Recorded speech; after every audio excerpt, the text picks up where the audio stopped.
As you heard from Jody, my name is Latoya Francis. Many of you know me as the legal lady.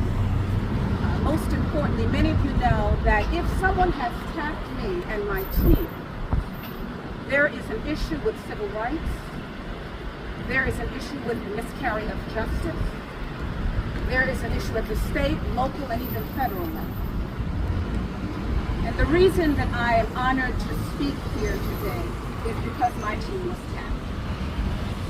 We just heard from another member of my team about justice as moving forward.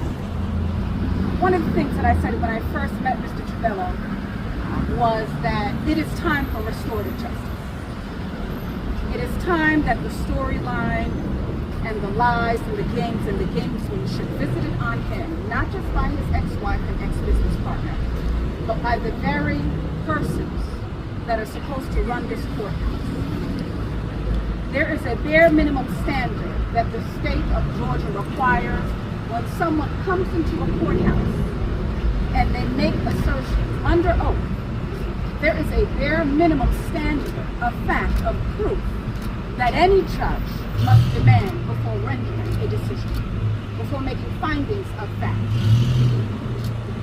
Not only did Judge Bills disgrace the bench with ignoring the bare minimum standard, not only did the clerk of court, Ms. Morrison, disgrace the office by ignoring the bare minimum standard, but the lessons that we have learned is that if it happened to my client, it has happened before. Now this is really just the beginning, because restorative justice means, number one, we've made up our minds that suit is forthcoming. And as you all know, whenever I sue a judge, whenever I sue a prosecutor, the state, law enforcement, anyone that is a government official, step number one is what we call statutory notice of intent to sue. We'll put you on notice. We do you the courtesy of letting you know that litigation train is coming.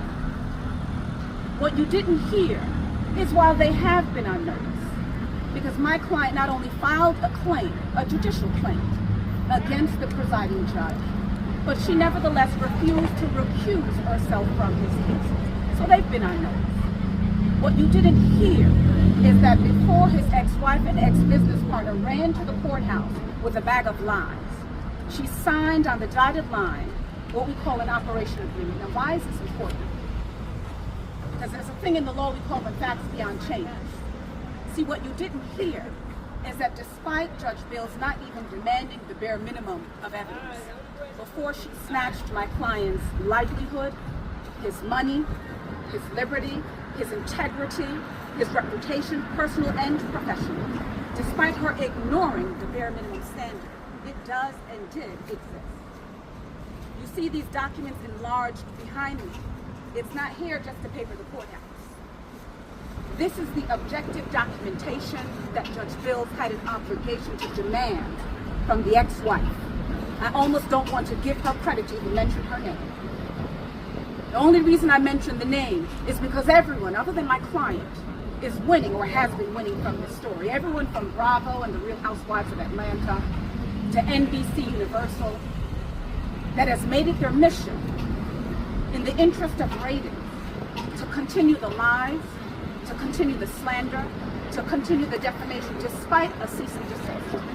I only mention her name, Kelly Potter, because under oath she chose to not only intentionally hide the operation agreement that she signed moments before she came to court,